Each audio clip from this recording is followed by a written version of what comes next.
Good morning. I hope you had a great weekend with friends and fellow worshipers as you gathered with God's people. We did as we visited a church plant that a friend of ours is trying to get started. Had a delightful time with them and recaptured the challenges of planting a church. May God bless them and you and your church.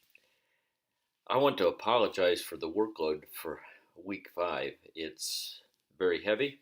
I have filed a statement about that as it relates to the powers that be, that they would reevaluate what's going on there. I'm also concerned that I wrote about the heavy emphasis upon mega churches. Uh, Most of you are not in a mega church, and we need to think about ministry in our own local context. And so that's a crucial issue for us to think through as we take the material, but also as we design our courses. So that's another topic for another time.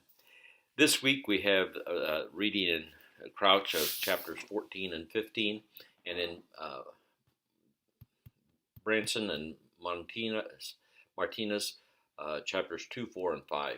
Good readings. Plus, we have the first part of Exegesis of the Congregation, part 1, and next week, part 2. Great things to think through and evaluate. And then you have the great privilege of being able to interview your pastor. The questions are listed there in the assignment. I'm going to suggest adding 3 more questions, which are in the congregational interview as numbers 3, 4, and 5.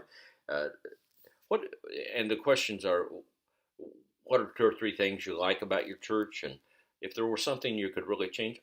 I think that's a great question to ask your pastor, because nobody asks him that, and you can get just a little bit inside his heart of what he's thinking about.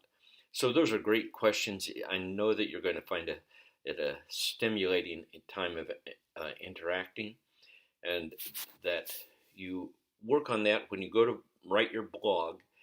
Be sure that each one of those questions is a major header in your blog, and you will answer each question individually. Don't answer 2 and 3 together or whatever. You 1, 2, 3, down to a dozen questions. So then we have another good discussion board. So as we work together this week, God bless you and encourage you in His ways.